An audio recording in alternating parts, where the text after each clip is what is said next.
Our learning objective is for students to identify if the author's purpose is to persuade, inform, or entertain. Here we have our author's purpose anchor chart, and it says, why do authors write? They have one of these purposes. It's as easy as pie to remember. Our three purposes for an author to write is to persuade, and we can see the P in the word pie, inform, which is the I, or entertain. When an author is trying to persuade, it means that they're trying to get the readers to agree or to do something. Inform means the author gives us facts and information about a topic. Entertain means the author writes for the readers to just really enjoy the story. So, how can you figure out the author's purpose? First, look for clues about the genre. Then, ask questions about what you read and find answers. Okay, so we're really going to try to remember this easy as pie to help us remember author's purpose. Persuade, inform, or entertain. Our story is called Extra Yarn. On a cold afternoon in a cold little town where everywhere you looked was either the white of snow or the black of soot from chimneys, Annabelle found a box filled with yarn of every color. So she went home and knit herself a sweater. And when Annabelle was done, she had some extra yarn. So she knit a sweater for Mars too. But there was still extra yarn. I like that dog's little cozy sweater. Looks fun. Looks cute. And when Annabelle and Mars went for a walk, Nate pointed and laughed and said, "You two look ridiculous." "You're just jealous," said Annabelle. "No, I'm not," said Nate. Look at Nate and his dog. They both kind of look like they're being kind of mean right now, right? But it turned out he was. So now that they have sweaters of their own, they're looking a little less mean, right? I could see a little smile on the dog's face.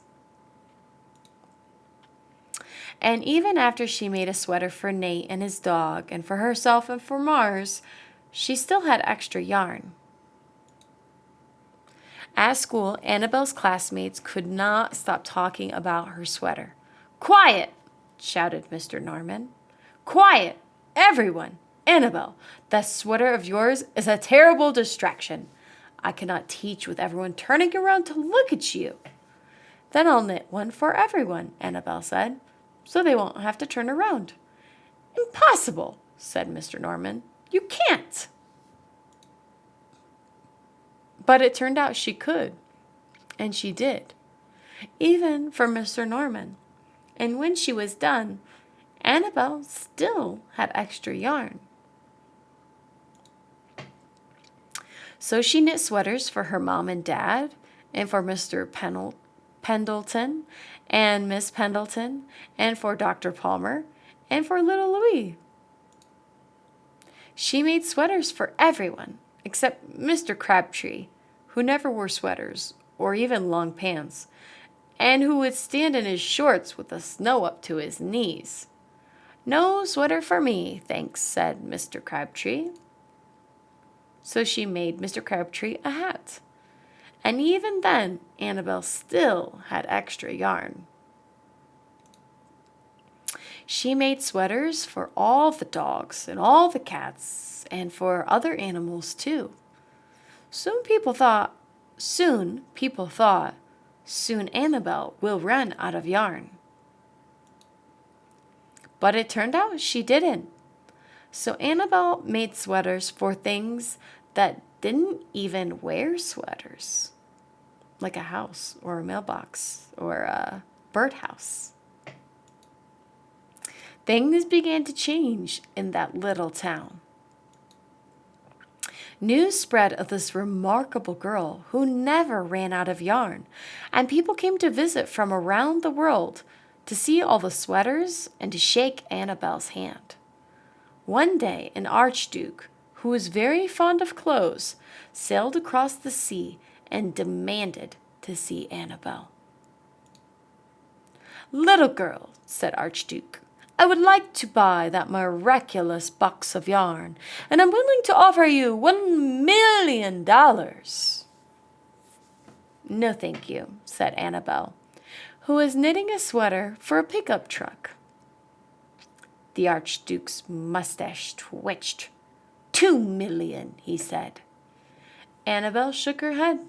"No, thanks." "10,000,000, shouted the Archduke. "Take it or leave it." "Leave it," said Annabelle. "I won't sell the yarn." And she didn't. So that night the Archduke hired 3 robbers to break into Annabelle's house, and they stole the box and took it to the Archduke, who set off across the snow and sailed over the sea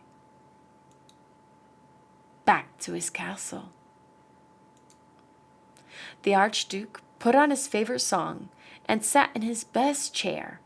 Then he took out the box and he lifted its lid and he looked inside.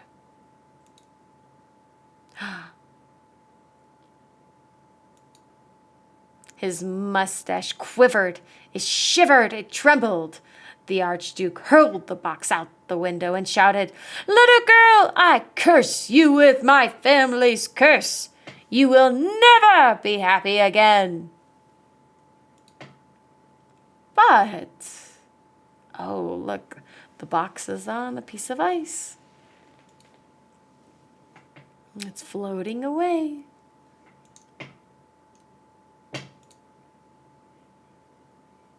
It turned out she was. Right? But it turns out that she's cursed with never-ending yarn. So, back to our objective, thinking about what is the author's purpose of this story. Is it to inform us? So think back. Did the author give us lots of facts? Like facts about what yarn is made out of? Or facts about where the girl's from? Right? So, did the author try to persuade us that one type of yarn is better than another type of yarn? Or that the girl was better than the Archduke? Or was the purpose to create a story that was entertaining, that was fun to read, and, had surprises that were enjoyable? Once you know your answer, share that with an adult or a sibling or, someone you are close to, and have conversations about it. Thanks.